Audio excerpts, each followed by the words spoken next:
pag-usapan lang natin ang breaking news. Finish na! Exclusive nga naman kasi guys, pinag-uusapan ito at pinagkakaguluhan na sa iba't ibang social media platform. Daniel Padilla at Catherine Bernardo kinikilig sa isa't isa at ginagaya ang isa't isa. Yan, grabe nga naman guys, no? Kitang-kita nyo naman siguro guys ang kanilang ice glasses. Talagang couple na couple nga naman kasi. At parang ginagaya ni Daniel Padilla si Catherine Bernardo na pinag-uusapan ngayon guys sa social media. Kaya nga naman guys, ang dalawa ay kilig na kilig pa rin sa isa't isa kahit na magkaiwalay sila. Pero ayon naman kasi guys sa karamihan, parang nagkabalikan na sila. Siyempre guys, kailangan magpakilig talaga sila. Para nga naman guys, mabaliw ulit ang maraming tao. At siyempre guys, no, kilig na ngayon ang maraming tao. Kita nyo naman guys, no, kahit na magkaiwalay sila, kilig na kilig pa rin ang maraming tao. Lalo-lalo na guys ang mga Delulu fans. Kita nyo naman guys, nag-viral kaagad ang moment ni Catherine Bernardo nang dahil sa awitin na theme song ng The House of Us na movie nila.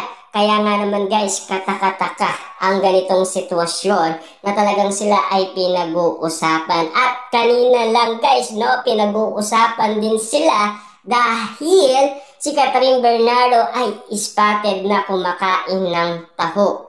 Kaso nga lang guys, meron daw siyang namimiss. Yung nakaraan na moment nila na sabay silang kumakain ng taho. Siyempre guys, hindi mawawala yun. Dahil memorable yan para kay Catherine Bernardo at moment na moment yan para sa Katniel. Kaya nga naman guys, kapag naaalala ni Catherine Bernardo ang taho, naaalala niya rin si Daniel Padilla. Kita nyo naman guys, no, hindi mabubura yan kay Catherine Bernardo. Kahit sabihin man nilang nakamove on na daw si Catherine Bernardo, hindi makakamove on si Catherine Bernardo. Almost 11 years silang nagkamabutian at nagmahalan. Siyempre guys, kitang-kita nyo naman, yan ang gustong-gusto guys ng balita na kilig ang maraming tao. Yan kasi guys ang dapat mangyari. Abang sila ay iwalay pa, kailangan magpakilig guys sila Daniel Padilla at Catherine Bernardo. Para nga naman kasi guys, kapag sila ay nakagawa na ng bagong movie, sigurado guys, magiging patok na naman sa takilya. Siyempre, magiging box office king and queen na naman sila guys kapag nangyari yan. Kasi kita nyo naman guys, no, after ng iwalayan, may pag-uusapan na naman guys na nagkabalikan sila.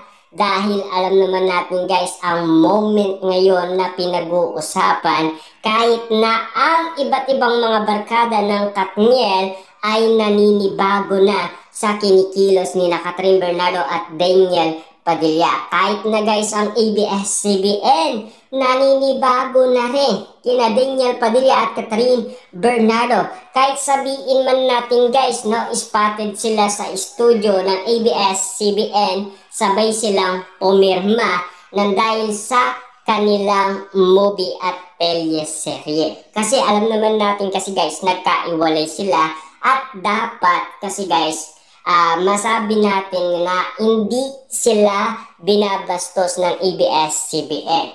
Kasi kung ipapalabas guys ng ABS-CBN ang Katniel, lalong-lalo na kung magiging critical situation ito kay Catherine Bernardo, lalong-lalo na kasi guys sa iwalayan, diba? Kaya nga naman guys, pumirma ang Katniel para magbigay ng respeto ang ABS-CBN. Para at least guys, malaman din natin ang pagkakataon kung ano ang masasabi ng ibang tao. Kung talagang payag pa ba sila na magkaroon ng movie at magkaroon ng love team ang Katniel. Yan lang kasi guys ang gusto nating malaman. At lalong-lalo na guys, sana mabago ang kontrata ni Catherine Bernardo. Yan kasi guys ang gusto din nating malaman. Lalo-lalo na kasi guys, yan ang mga pinag-usapan na. At yan na kasi guys, ang mga napagdahanan ng mga issue at intriga patungkol kina Daniel Padilla at Catherine Bernardo. Na sana ay pagmasdan nating mabuti ang nangyayari ngayon kina Catherine Bernardo at Daniel Padilla. Na talagang iba na ang ugot nila.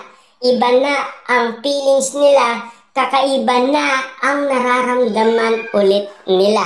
Mas naiilab pa nga guys ang maraming tao dahil sa sweet moment ni Catherine Bernardo dahil siya ay kilig na kilig umano dahil sa mga nangyayari ngayon na pinag-uusapan sa Pilipinas Got Talent Season 7. Kaya nga naman guys, si Catherine Bernardo kapag pinagmamasdan siyang mabuti na talagang in love pa rin siya kay Daniel Padilla. Yan kasi guys ang mga nasasabi ng iba't ibang mga tao dahil sa kanilang nakikita. Siyempre guys, pag pinagmasdan mo si Catherine Bernardo ngayon, iisa lang ang kanya nasa puso at isipan. Tanging si Daniel Padilla lamang guys ang kanyang iniisip. Kaya nga naman, kapag nabalitaan yan guys ni Daniel Padilla, siguradong kikiligin yan at mai-inlove lalo kay Catherine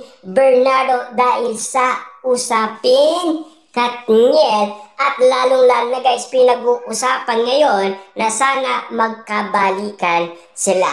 Na alam naman natin kasi guys kung bakit nagsimula ang sitwasyon na yan dahil kay Tita Che, ang dating founder ng Katniel fans na pumanaw na nagbigay ng respeto at pagmamahal at suporta ang Katniel dahil spotted sila noon sa burol ni Tita Che. Kaya nga naman guys, doon unti-unti na nating nalalaman na meron palang lihim na tagpo ang Katniel.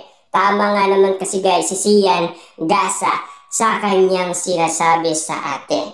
Na alam naman natin kasi guys na hinto umano ang issue ni Sian Gasa.